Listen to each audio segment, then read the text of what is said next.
कल से आप लोगों को ऑफिस आने की जरूरत नहीं है क्योंकि हमारी कंपनी बंद हो रही है। मुझे तो पहले ही पता था कंपनी बंद होने वाली है। कंपनी के जैसे हाल चल रहे थे पहले से ही लग रहा था बंद होगी।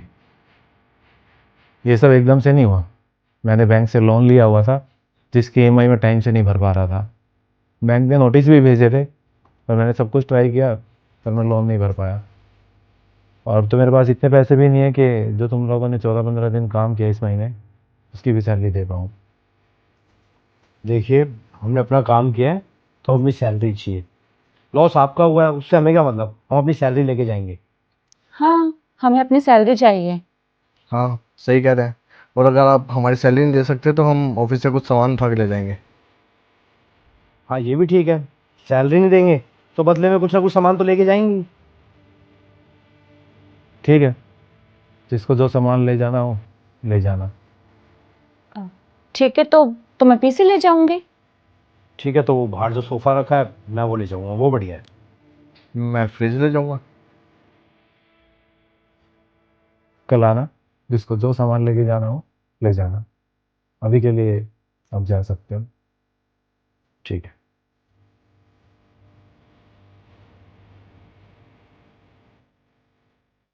सुधांशु जी, आप भी जाइए। कल आपको जो सामान लेके जाना हो आप ले जाना। अरे, कैसी बात कर रहे हैं साहब। मैं कहीं नहीं जाने वाला और ना ही ये कंपनी छोड़ने वाला। पर क्यों? क्यों? मेरी वाइफ हॉस्पिटल में एडमिट थी सर, तो आपने मुझे 3 महीने की सैलरी एडवांस दे दी थी। आप भूल गए? ये जानते हुए भी कि मुझे कंप्यूटर चलाना नहीं आता है, ना ही मैं आजकल के लड़के लड़कियों की तरह स्मार्ट हूँ। काम भी मैं सबसे कम कर पाता हूँ, लेकिन इसके बाद भी आप मुझे सैलरी सबके बराबर देते रहे। मेरी परेशानी के हर मौके पर आपने मेरी मदद की। जब जब मेरे ऊपर कोई मुसीबत आई मैंने आपको अपने साथ खड़े पाया है। अब आपके ऊपर कोई समस्या आई, कोई मुसीबत आई, तो आप चाहते हैं कि मैं आपको छोड़ के चला जाऊं? नहीं सर, ऐसा कभी नहीं हो सकता। पर मेरे पास आपको देने के लिए कुछ भी नहीं है, ना काम ना पैसा। कोई बात नहीं सर, हम फिर से शुरू करेंगे, फिर से मेहनत करेंगे, और चाहे इसमें 6 महीने लग जाए या 1 साल, मुझे कोई दिक्कत नहीं है, पर हम करेंगे सर। और वापस जब तक आपका बिजनेस अच्छा नहीं चलने लग जाता, कंपनी फिर से अपनी उसी जगह नहीं पहुंच जाती, मैं आपसे एक पैसा नहीं लूंगा।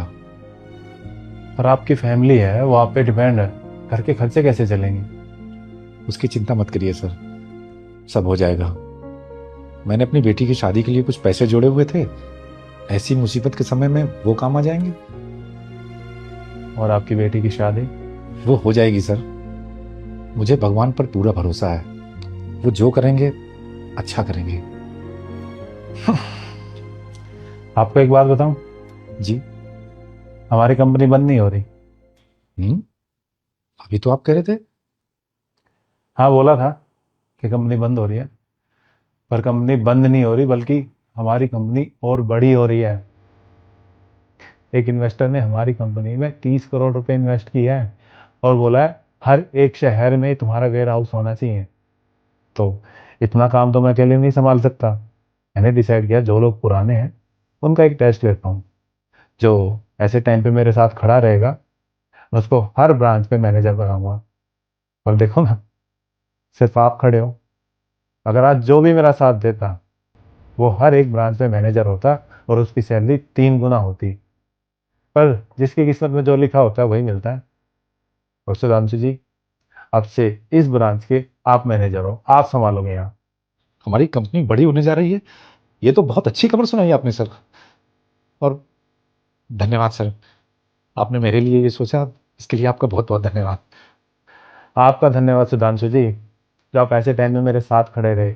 आपने अपनी लॉयल्टी दिखाई और यहाँ तक कि अपनी बेटी की शादी का पैसा भी आप मेरे इसमें लगाने के लिए रेडी हो गए हैं। आपके पास वो दौलत है जो हर किसी के पास नहीं होती। अरे अच्छे टाइम में तो कोई भी खड़ा हो जाता साथ, लेकिन सच्चा साथी और अच्छा इंसान वही है जो बुरे टाइम में हमारे साथ खड़ा होता है।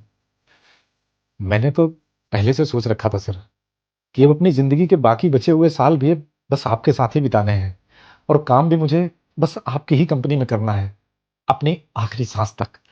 थैंक यू इतना सोचने के लिए। अब आप जाइए, अपने घर पे गुड न्यूज़ दीजिए। इन सबको कल मैं बैड न्यूज़ देता हूँ। जी जी, thank you sir, thank you.